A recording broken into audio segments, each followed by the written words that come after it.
인근. 덜레스 코리도로 불리는 이곳은 국제공항과 수도가 가까워 IT 등 여러 기업들이 입주를 선호하는 곳이다. 그러나 현재 이곳에 많은 사무실들이 주인을 기다리고 있다. 2008년 완공된 워커 컴퍼니 건물. 총 2만 제곱미터 면적의 7층 규모로 신축 비용만 약 750억 원이 들었지만 인테리어 공사는커녕 2년째 찬밥 신세를 면치 못하고 있다.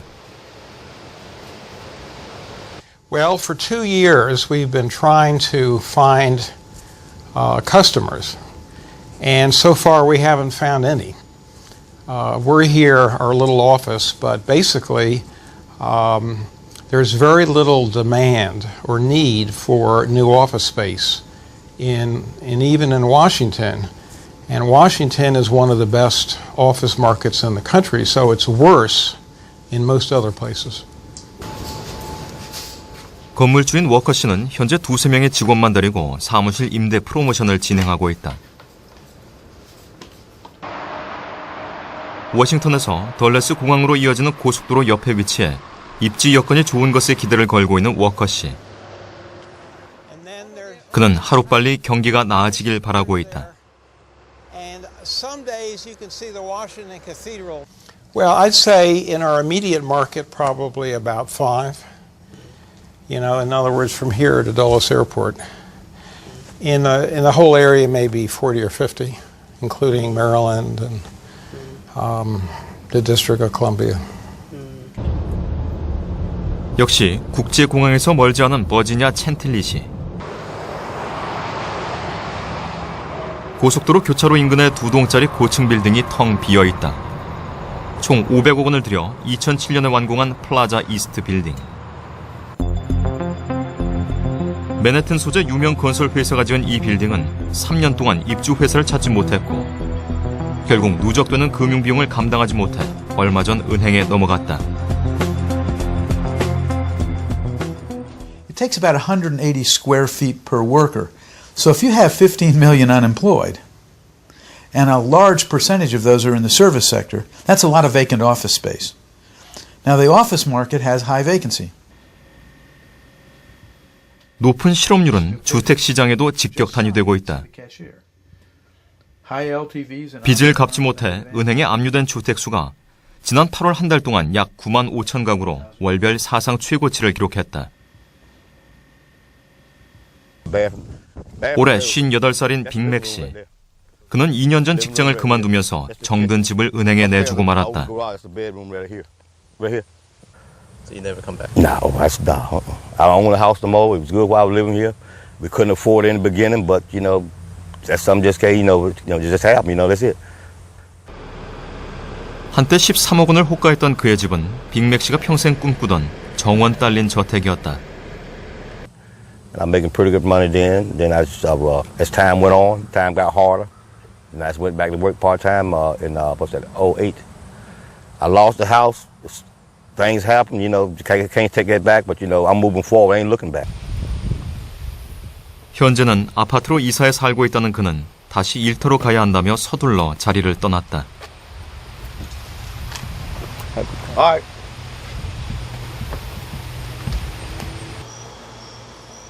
빅맥 씨처럼 내 집을 잃은 사람들은 저렴한 아파트로 이사해 새로운 삶을 시작한다. 며칠 전 이곳으로 이사한 김성도 씨도 같은 경우다.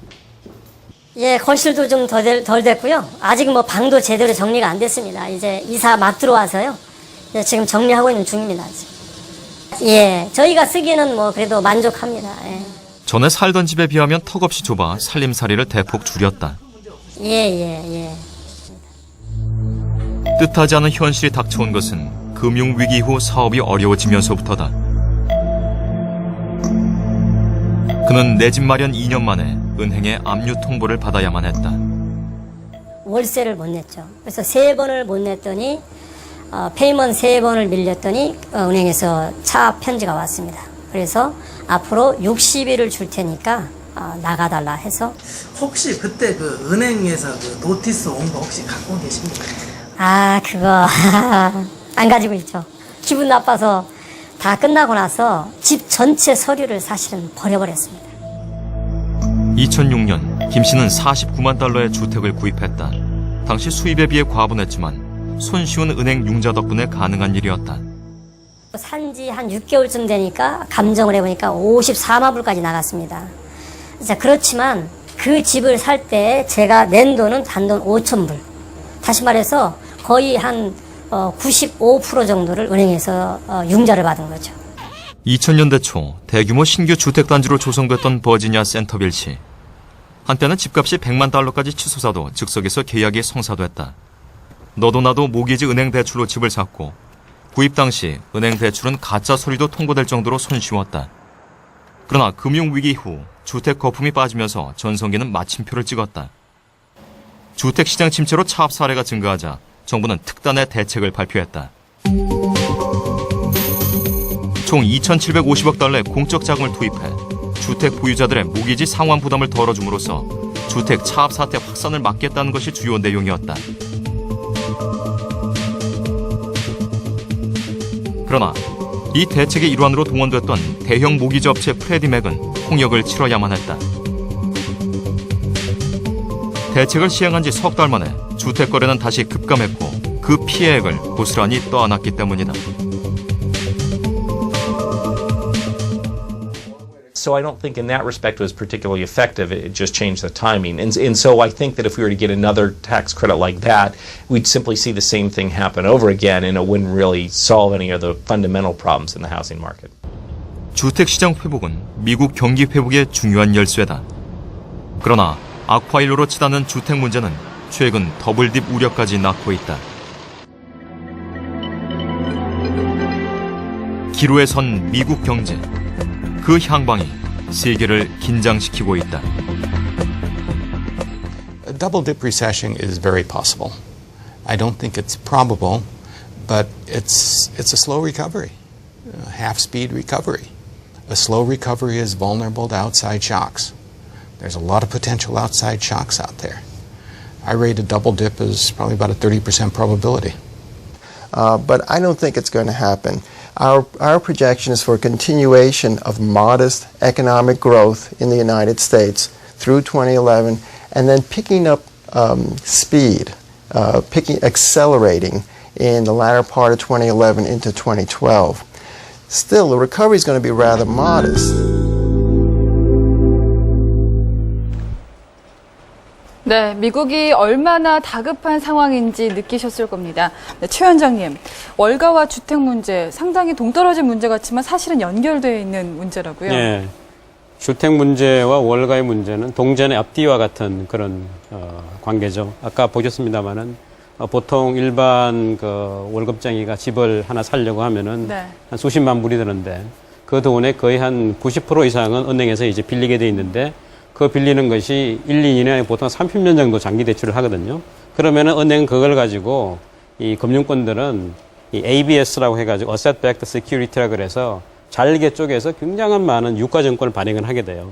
그러니까 주택을 담보로 해서 금융시장이 돌아가는 것이죠. 이런 것들이 지난 10년 동안 미국 경제의 어떤 그 주택 경기 화랑과 더불어서 금융시장이 달아오른 그런 이유였는데 네. 지금 이제 서브프라임 사태 이후에 너무나 많은 이 부실화된 이 유가정권이 존재하고 있고 또 빚을 갚지 못하는 너무나 많은 사람들이 있기 때문에 네. 이 주택 경기가 살아나지 않으면은 금융시장의 근본적인 이 침체가 살아날 수가 없는 것이죠. 그래서 이 둘은 정말 동전 앞뒤와 같이 이제 맞물려 있는데 지금 이제 문제는 주택 경기가 마냥 살아나는 것 같다가 지금 살아나지 않습니다. 왜냐하면은 워낙에는 사실은 그 담보를 가질 수 없는 이른바 그 서브프라임 그러니까 프라임 고객이 아니고 프라임 아래에 있는 사람들까지 빌려갔기 때문에 처음부터 잘못된 것이죠. 그래서 너무 리스크를 많이 그 테이크를 했고 거기에 대해서 어떻게 생각하면은 굉장히 혹독한 대가를 치르고 있는 그런 과정이다. 이렇게 말씀드리겠습니다. 그 위기를 함께 풀어보기 위해서 모인 것이 바로 G20 정상회의입니다. 그런데 재미있는 것이요. 이 문제가 터진 것도 미국이고 이것을 수습하자고 또 나라들을 모은 것도 미국입니다. 그만큼 주도권을 아직도 행사하고 있다 이런 얘기인데요. 최 원장님, 미국의 위상이 앞으로도 지속될 수 있을까요? 그동안 우리가 이른바 이야기했던 슈퍼파워, 초강대국으로서의 미국의 위상은 더 이상 없을 거라고 생각을 합니다. 그렇지만은 미국은 여전히 오늘 여러분들이 질타하신 대로 많은 문제점을 가지고 있지만 여전히 미국의 강점이 있습니다. 그건 뭐냐면은 지금도 여러분들 그 나중에 대학원 유학 갈 때 가고 싶은 나라가 미국이거든요. 왜냐하면 미국은 진짜 세계 탑의 리서치 유니버시티를 갖고 있고 또 많은 사람들이 개도국의 인재들이 끝나고 자국으로 돌아가고 싶지 않고 미국에서 직장을 잡고 싶어 해요. 그만큼 미국은 아직은 개방된 그런 시스템을 갖고 있고 전 세계 인재를 끌어모은 어떤 자석 역할을 하고 있습니다. 또 미국의 그 방대한 이 국방 관련 연구 자금들 또 중요한 그 어떤 과학기술의 원천을 생각하면은 미국의 저력은 분명히 있습니다. 그래서 초강대국의 앞에 초짜는 떨어져 나가겠지만은 네. 당분간은 그 G2라는 중국의 도전을 용납하지 않는 그러면서 어느 정도 이 비토를 행사할 수 있는 그런 역할을 할 것 같고요. G20도 보면은 사실 G7이나 G8로는 문제를 해결할 수 없다는 어떤 현실적인 요인이 작용한 거죠. 네. 지난 그 한 20년 동안 글로벌 파워 시프트가 되면서 G7이 전 세계 경제에 차지하는 GDP 비중이 급격하게 줄었습니다. 사실 미국이 이 서프라임 모기지를 일으킬 수 있는 요인이 됐던 가운데 하나는 미국의 시장이 방대하게 열려 있고 여기서 많은 아시아 국가들, 독일 같은 어떤 제조업이 강한 국가들이 막대한 수출을 했습니다. 그런 막대한 수출 과정에서 미국은 이 시장을 제공을 하고 또 미국의 많은 그 근로자들은 이 실질 임금이 올라가는 그런 효과를 가졌던 것이거든요. 그래서 서로 이제 윈윈하는 그런 구조였는데 네. 이게 지속 가능하지 않게 되는 그런 상황이기 때문에 이 사실은 사실 우리가 같이 풀어야 되고 고민해야 될 그런 상황인데 그 과정에서 미국은 나름대로 어젠다도 설정하겠지만 과거와 같은 강력한 힘은 상실할 것이고 그렇지만 비토 파워의 역할은 계속할 것 같다는 그런 전망을 해봅니다. 네, 정 의원님은 어떻게 보세요? 지금 미국이라고 하는 사회, 앞서도 우리 최 원장님이 말씀하신 것처럼 여전히 세계 초강대국이고 아무리 비틀거린다고 하지만 여전히 우리는 많은 분들이 아이폰을 쓰고 있고 코카콜라를 마시고 우리는 스타벅스에 가서 커피를 마십니다. 그리고 또 마찬가지로 미국 유학을 갑니다. 그리고 그것을 최고의 것으로 취급합니다. 하지만 변하고 있다는 것이죠. 조셉 나이라고 하는 클린턴 시절에 미 행정부에도 있었고 지금은 케네디 행정대학원의 원장을 하고 있는 그 조셉 나이라는 분이 소프트 파워라고 하는 책을 썼습니다. 미국이 그동안 너무 하드 파워만 갖고 있었다. 좀 소프트 파워로 미국을 변신시켜야 된다. 말 그대로 미국의 매력을 좀 더 드러낼 수 있는 방법이 있었으면 좋겠다. 외교력이든 뭐 아이폰, 애플 이런 것 일종의 다 소프트 파워죠. 우리가 미국에 대해서 친근감을 느낄 수 있는 것들이죠. 하지만 전 세계적으로 왜 이렇게 많은 반미 시위가 일어나는가? 그러니까 우리가 반미다 혹은 친미다 이런 문제를 여기서 얘기하려는 것이 아니라 미국이 야기하고 있는 과거에는 솔루션을 줬지만 지금은 솔루션이기보다는 문제를 던지고 있는 거기에 대해서 우리가 좀 냉정한 시선과 좀 균형 잡힌 시선을 우리가 가질 필요가 있지 않은가. 저는 마지막 한 가지 꼭 덧붙이고 싶은 게 우리가 영혼이 담긴 승부란 얘기를 합니다. 저는 미국이 이번 G20에서 여러 정상들이 20개국 정상들이 모였을 때 그저 정치적이고 경제적이고 누가 환율을 어떻게 하고 하는 문제만이 아니라 정말 세계의 미래를 위해서 영혼이 담긴 승부를 한번 낼 수 있는 그런 마당이었으면 하는 그런 바람 갖고 있습니다. 네, 사람뿐 아니라 국가에도 진정성이 필요한 그런 시대인 것 같습니다. 위기는 기회라고 하죠. 위기의 시대, 우리는 G20 정상회의를 개최한다는 기회를 잡았습니다.